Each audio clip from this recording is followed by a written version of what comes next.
Good morning. I hope everybody's having a great day. So, started yesterday working on clearing our fence lines. There is just fallen trees. There's a lot of brush. You can see behind me here how thick the fence line is. I have sections of the fence that are broken, where the wire has been damaged or broken from the falling trees and tree limbs out and such. So I'm working on cleaning all that up. It's a constant process on a homestead to make sure your fence lines are in good shape. And these have been neglected for a little while, but obviously we've got a lot of work to do getting this cleared out. Yesterday, where I started, let me show you, is about 250 yards down this fence line this direction. So I started getting all of this cleared out yesterday. You can see I've got a lot of the fence clear. There's no more brush and tree limbs on it. You can see a big old pile here where I've cleared all that material off of this fence line. So just keeping the fences clear is an important task on the homestead. So when you're out here and you're doing this work too, you got to be careful if you're allergic to poison ivy. There's a good example of poison ivy right there. And you can also tell by the larger vines, hopefully you guys can see that. When that vine is a big old hairy vine like that, that's a good indication it's poison ivy. And you can see it on the tree. So if you're allergic, be sure you're wearing some protection to keep that safe. But I've cleared this fence line all the way up to where I was standing just a minute ago. You can see where I've cut down some trees and things that were right here too close to it to make this easier to manage. So I'm going to get busy cutting up and clearing out this fence line a little bit further up this direction and just keep working on it. So one of the things you have to be careful of when you're live in an area that has snakes is the snakes themselves. You got to be careful. We have a lot of snakes that are non-venomous, that are harmless, but when I'm out here, I'm also wearing my snake guards to make sure if I encounter anything that I've got good boots on, some snake protection on my legs, and just being on the watch because I'm moving stumps, I'm moving lots of logs and things where those guys could be hiding. So just pay attention to where those venomous snakes might be, and try not to get bit. So snake guards, we've got a lot of copperheads, water moccasins, eastern rattlers, stuff like that. A lot of non-venomous snakes, the good guys, so kind of need to know what your snakes are, what they look like, and which ones you want to take out and which ones you want to leave. But I'm going to get busy working on this next section of fence line right here. Time to cut some stuff I can't cut with my pruners. It's really a neat trick I learned on starting these chainsaws is to put it on the choke mode, and when it fires just a little bit like that, take the choke off and they'll usually fire right up.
So there's those couple big limbs. Now, I love these pruners for the smaller stuff.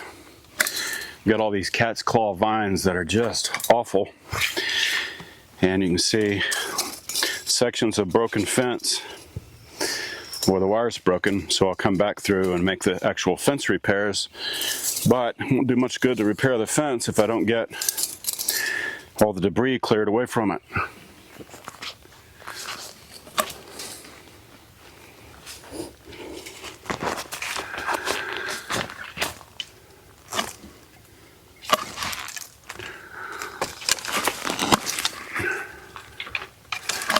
some of it, like this really thick stuff out here, just has to be done with clippers. I mean, I don't know any other way to get all this vine and stuff cleared away from the fence so we can repair the fence. Probably have more mechanized methods of doing this, but I'm getting a workout in Earth's Gym and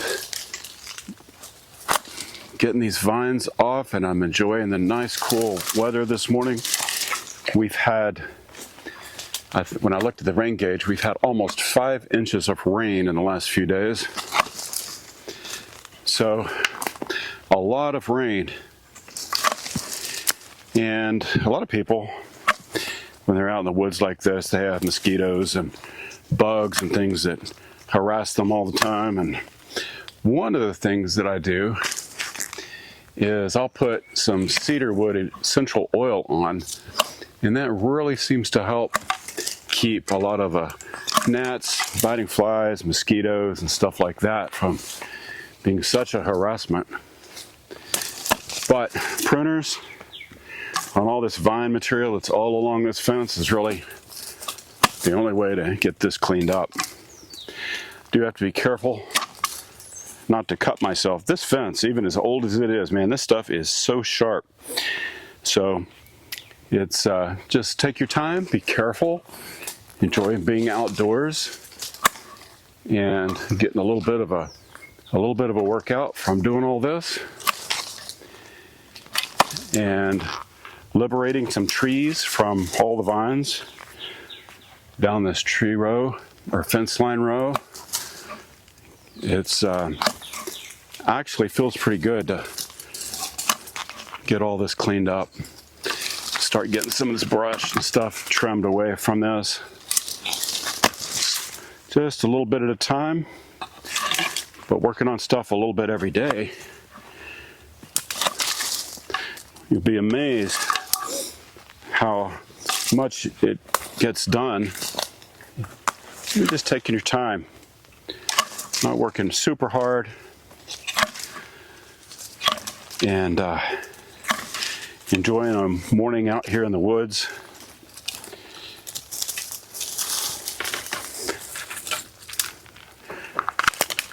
The other benefit is cleaning up your land. So this new homestead, we constantly find lots of cans and trash. There's an old milk jug over there.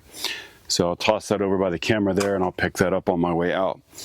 So I'm just gonna keep working on trimming these, and I'll use the chainsaw for larger stuff, larger trees that I can't cut with the pruners. But just cutting as much of this away, make it easier to get down this fence line. So it's a little bit of work,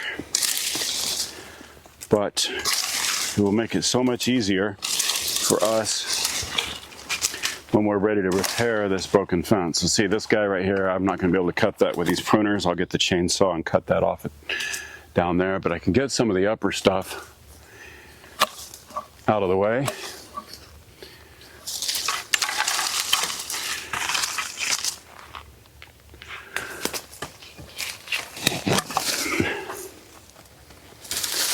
So,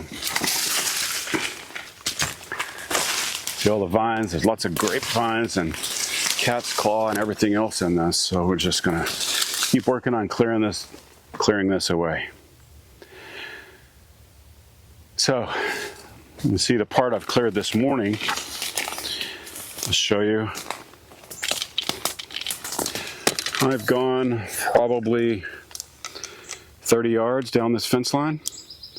So it looks like that now, and it did look like this. So lots of work to get done. I'm going to get to it.